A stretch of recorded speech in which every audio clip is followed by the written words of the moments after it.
नमस्कार, मैं रवीश कुमार। YouTube कई तरह के प्रयोग करने की जगह देता है, तो आज से हम कोशिश करेंगे कि त्वरित टिप्पणी की शुरुआत की जाए, जो कम समय में, कम संसाधन में और तुरंत एडिट भी हो जाए और अपलोड भी हो जाए। अन्याय की व्यवस्था न्याय की व्यवस्था के आगे मजबूत हो चली है। हम सब देख रहे हैं, हमारे जीवन में चारों तरफ से अन्याय को व्यवस्थित किया जा रहा है।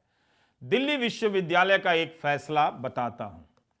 कोविड के समय यहां सर्दी और गर्मी की छुट्टियां नहीं हुई।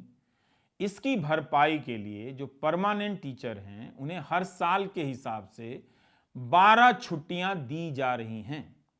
मगर कोविड के ही दौर में एडहॉक टीचर ने भी उतना ही काम किया, बल्कि कई मामलों में उनसे ज्यादा काम किया होगा। तो उन्हें 12 दिनों की छुट्टियां प्रति वर्ष के हिसाब से क्यों नहीं मिलनी चाहिए? आखिर कोई इतना अन्यायपूर्ण फैसला कैसे ले सकता है? इस फैसले पर दस्तखत करने वाले लोगों की अंतरात्मा ने क्या पलट कर नहीं देखा होगा कि बाकी लोगों ने काम किया, तो उनके लिए भी कुछ सोचना चाहिए। एक ही स्टाफ रूम में दो कैटेगरी के टीचर बैठते हैं, एक परमानेंट और एक एडहॉक। हजारों की संख्या में एडहॉक टीचर हैं दिल्ली विश्वविद्यालय में। एक को यूनिवर्सिटी 12 छुट्टियां देती है और एक को कुछ भी नहीं। बहुत सारे एडहॉक टीचर मुझे गाली देते हैं धर्म की राजनीति के असर में, मगर मेरा काम है सही सवाल उठा देना। और आप भी बताइए कि क्या यह सही सवाल नहीं है? क्या एडहॉक शिक्षकों को 12 दिनों की छुट्टियां नहीं मिलनी चाहिए? क्या यह सवाल केवल दिल्ली विश्वविद्यालय के तदर्थ टीचर का है? नहीं, उन सभी का है जो देश भर में अलग अलग विभागों में ठेके पर काम कर रहे हैं। दिल्ली विश्वविद्यालय को एडहॉक शिक्षकों को भी 12 दिनों की छुट्टियां देनी चाहिए, 3 साल की, जो परमानेंट टीचर को दी गई हैं। धर्म की राजनीति आपके अधिकारों को अक्सर ठेंगा दिखा रही है। हम बस आपको आईना दिखा रहे हैं, देख लीजिए।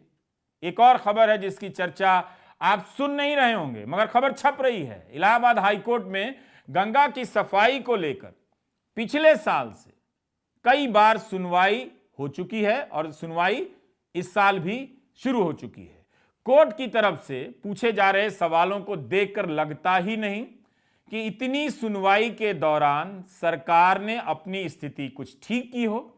इतने दिनों की सुनवाई के बाद भी सरकार के पास मूल सवालों के ठोस जवाब नहीं है। कोर्ट ने कहा है कि अफसर या तो गंगा की सफाई कर नहीं पा रहे हैं या करना नहीं चाहते हैं। मुख्य न्यायमूर्ति राजेश बिंदल, न्यायमूर्ति मनोज कुमार और न्यायमूर्ति अजीत कुमार की पूर्ण पीठ ने यह सवाल उठाए हैं और यह खबर अखबारों में छपी है। 1 नवंबर 2022 को भी सुनवाई हुई थी। अलग अलग विभागों के जवाब में इतना अंतर आ गया कि कोर्ट को कहना पड़ा कि सभी की तरफ से एक हलफनामा दायर हो। याचिकाकर्ताओं का कहना है कि केवल पैसे खर्च हो रहे हैं, गंगा साफ नहीं हो रही। सीवेज ट्रीटमेंट प्लांट की जो क्षमता है, उससे दुगना गंदा पानी गंगा में गिर रहा है। यह न्याय मित्र और वकील अरुण कुमार गुप्ता ने कोर्ट में कहा है, जो अखबारों में छपा है। 40% गंदा पानी सीधे गंगा नदी में गिर रहा है। आप इस सुनवाई से संबंधित सारी रिपोर्टों को पढ़ेंगे तो पता चलेगा कि गंगा की सफाई के नाम पर क्या हो रहा है। इस पर बहस नहीं होगी। धर्म की राजनीति के पास मुद्दों की भरमार बहुत है। वह लगातार अपने मुद्दे बदलती रहती है। अब गंगा किसी को नहीं बुलाती। मुद्दा हल्द्वानी पर शिफ्ट हो चुका है। सोचिए, अगर सुप्रीम कोर्ट ने रोक ना लगाई होती तो 7 दिनों के नोटिस पर 50,000 लोग बेघर कर दिए जाते। क्या यह इंसाफ होता? हल्द्वानी के 4,500 मकानों पर अब भी बुलडोजर का खतरा मंडरा रहा है।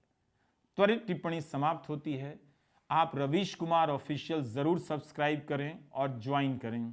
नमस्कार।